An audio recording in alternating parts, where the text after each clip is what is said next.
ಕೆಆರ್ಪೇಟೆ ಪಟ್ಟಣದಲ್ಲಿ ಕೆಆರ್ಪೇಟೆ ಕೆಇಬಿ ನೌಕರರ ಸಂಘದ ಚುನಾವಣೆಯಲ್ಲಿ ಎರಡು ಗುಂಪಿನ ನಡುವೆ ಘರ್ಷಣೆ ಉಂಟಾಗಿರುವಂತಹ ಘಟನೆ ಇಂದು ಮಧ್ಯಾಹ್ನ ನಡೆದಿದೆ. ಕೆಆರ್ಪೇಟೆ ಪಟ್ಟಣದ ಕೆಇಬಿ ಬಳಿ ಈ ಘಟನೆ ನಡೆದಿದ್ದು, ಮತ ಎಣಿಕೆ ವಿಚಾರವಾಗಿ ಗೊಂದಲವಾಗಿದ್ದು ಎರಡು ಗುಂಪುಗಳ ನಡುವೆ ಗಲಾಟೆಗೆ ಕಾರಣವಾಗಿದೆ ಎಂದು ತಿಳಿದು ಬಂದಿದೆ.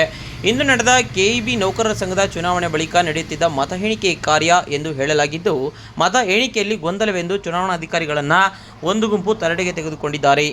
ಮತ್ತೊಂದು ಗುಂಪಿನ ಸದಸ್ಯರು ಪ್ರಶ್ನೆ ಮಾಡಿದ್ದಾರೆ. ಮಧುಸೂದನ್ ಹಾಗೂ ರಘು ಗುಂಪಿನ ನಡುವೆ ಮಾತಿನ ಚಕಮಕಿ ಏರ್ಪಟ್ಟಿದ್ದು, ನೂಕಾಟ ಹಾಗೂ ತಳ್ಳಾಟ ಪ್ರಾರಂಭವಾಗಿದ್ದು, ಕೆಲ ಕಾಲ ಬಿಗುವಿನ ವಾತಾವರಣ ನಿರ್ಮಾಣವಾಗಿದೆ. ಎರಡು ಗುಂಪಿನ ಸದಸ್ಯರ ನಡುವೆ ಮಾತಿನ ಚಕಮಕಿ ವಾಕ್ ಸಮರವೇ ನಡೆಯಿತು. ಮತ ಎಣಿಕೆ ಕೊಠಡಿಗೆ ನುಗ್ಗಿ ಪರಸ್ಪರ ನೂಕಾಟ ತಳ್ಳಾಟ ಪ್ರಾರಂಭವಾಗಿದ್ದು, ಸಿಬ್ಬಂದಿಗಳು ಸಮಾಧಾನಪಡಿಸಿದ್ದಾರೆ.